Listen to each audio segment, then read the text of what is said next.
Entonces, se trata de ver algunos aspectos fundamentales de cualquier interfaz de línea de comando. Una interfaz de línea de comando, ¿vale? Básicamente es una interfaz en modo texto donde se introducen comandos. Los comandos son órdenes, ¿vale? Todos los sistemas operativos y muchos otros aparatos, como son los routers ADSL o cualquier router, tienen una interfaz de comando. Normalmente lo llaman CLI, Command Line Interface, ¿vale? Y es eso, es una ventana en modo texto, como por ejemplo esto de aquí, ¿vale? Esto de aquí es una interfaz de comando. Esto es una shell que es típica de Linux, que se llama bash, ¿de acuerdo? Nosotros aquí los ejemplos que vamos a ver vamos a hacer con MS2. Para el caso es lo mismo, porque los conceptos son iguales, ¿de acuerdo? La cuestión es que tenemos, por un lado, comandos y por otro lado tenemos dispositivos de almacenamiento con carpetas y archivos. Y los comandos habitualmente, ya depende cuál, hacen cosas sobre las carpetas y los archivos. Entonces nos vamos a fijar en cómo se forman las líneas de comando y concretamente cómo se forman las rutas, ¿de acuerdo? Línea de comando. La línea de comando, ahí tenemos por ejemplo una interfaz de Windows. Lo primero que contiene es el prompt. El prompt no lo pone el usuario, sino el intérprete o la shell. En el caso de MS2, el prompt es esto primero de aquí, ¿de acuerdo? Si ejecutáis el CMD en Windows, os sale esta ventana y os aparecerá un prompt. A continuación del prompt está lo que es propiamente la línea, lo que el usuario ha escrito, ¿de acuerdo? Que es eso de ahí. En Linux sería lo mismo. ¿Cuál es el prompt? El prompt es esto que aparece, ¿de acuerdo? Esto yo no lo he escrito yo, eso me aparece, lo escribe la propia shell. Y la línea de comando sería lo que yo pusiera a continuación, ¿de acuerdo? Bien, estructura general de una línea de comandos. Lo primero que hay que tener claro, ¿vale? Y lo fundamental, y donde más os vais a equivocar al principio, es que la primera palabra siempre es un comando. No puede ser otra cosa. Siempre tiene que ser una orden, ¿vale? ¿De acuerdo? Sería como un verbo, una acción. ¿Qué queremos que haga? A continuación vienen argumentos y opciones,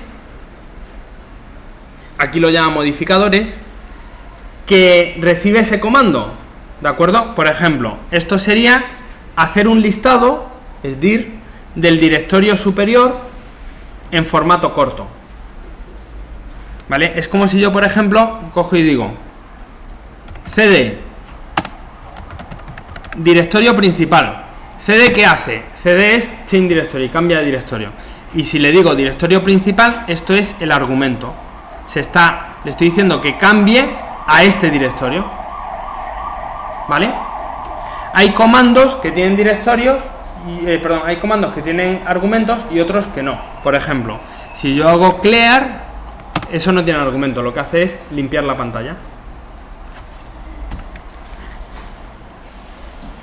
En este caso, que hemos dicho, sería a un listado de archivos y directorios del directorio superior, dame solo nombre en formato corto el listado, ¿vale? Bien, hay veces, y depende de los comandos, depende de la sintaxis del comando, donde se pueden cambiar el orden de las cosas o no se puede cambiar, tiene que ser de un modo, tiene que ser de otro. Por ejemplo, si yo digo aquí help cd, me he ido, cd-help, esto es, vale, inválido 8, bueno, me ha salido esto que quería, ¿vale? Esto de aquí se llama la sintaxis. En una sintaxis lo primero es el comando, eso no es opcional. Todo lo que pone entre corchetes es opcional. Luego yo puedo usar cd sin nada, sí, y se me va a donde estaba al principio. Puedo usarlo también indicando un directorio y entonces se va a ese directorio o esa carpeta, según lo que quiera, como lo quiera llamar, ¿vale? Directorio y carpeta es lo mismo, ¿vale? Por ejemplo, voy a irme a donde estaba al principio y voy a entrar en directorio principal. pues ya entra en directorio principal, ¿vale? Entonces, el orden de los modificadores, cuáles son, tal, no sé qué, depende de cada comando. Bien, vamos a las rutas. Las rutas hacen referencia a elementos del disco o del dispositivo de almacenamiento. Entonces, hacen referencia a carpetas o archivos, ¿vale? Esto se podría matizar, pero no lo vamos a hacer ahora. Existen dos tipos de rutas. Las absolutas, por ejemplo, calle Barbero de Sevilla 6, Sevilla Capital. Eso es una ruta, ¿no? ¿A dónde me lleva? A este centro. Fijaros, ¿qué propiedad tiene una ruta absoluta?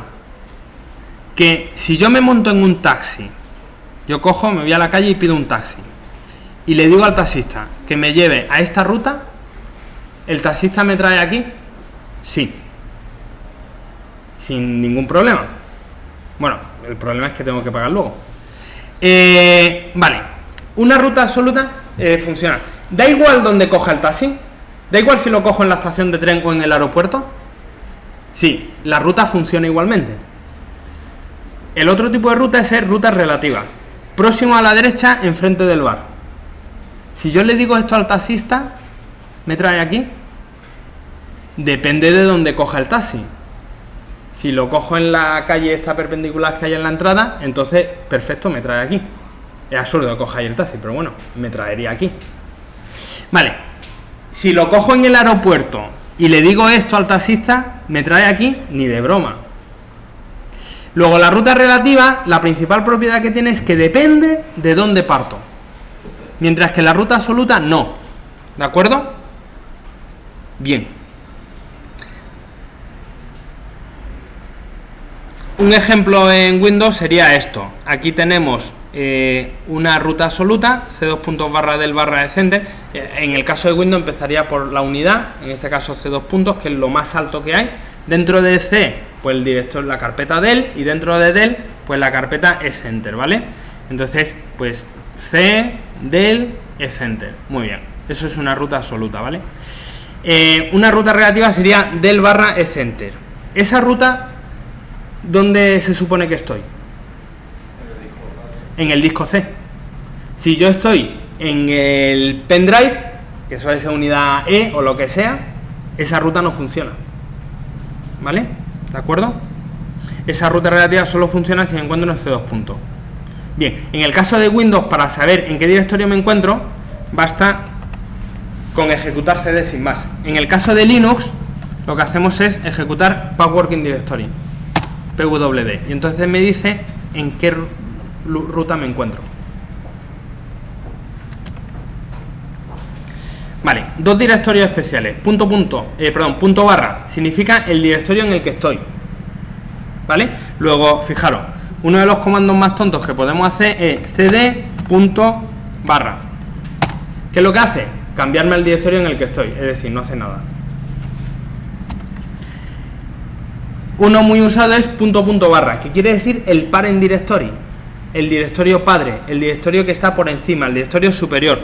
Por ejemplo, si yo estoy en esta ruta, si ejecuto cambiar de directorio al punto barra, ¿a qué directorio me lleva?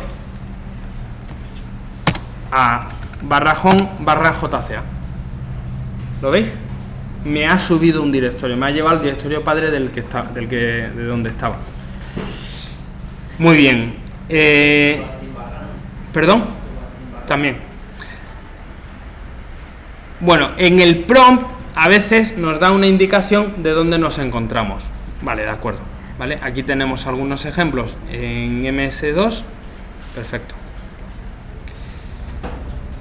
Para que funcione la ruta relativa hay que tener en cuenta dónde nos encontramos, ¿vale? Si por ejemplo yo ahí dentro de del pongo C de Windows, pues falla. Si eso lo pongo en C, pues entonces sí funciona, porque Windows es una carpeta que está dentro de C, ¿vale? ¿De acuerdo? Bien, el último directorio fundamental es el directorio raíz. Aquí hago un pequeño inciso.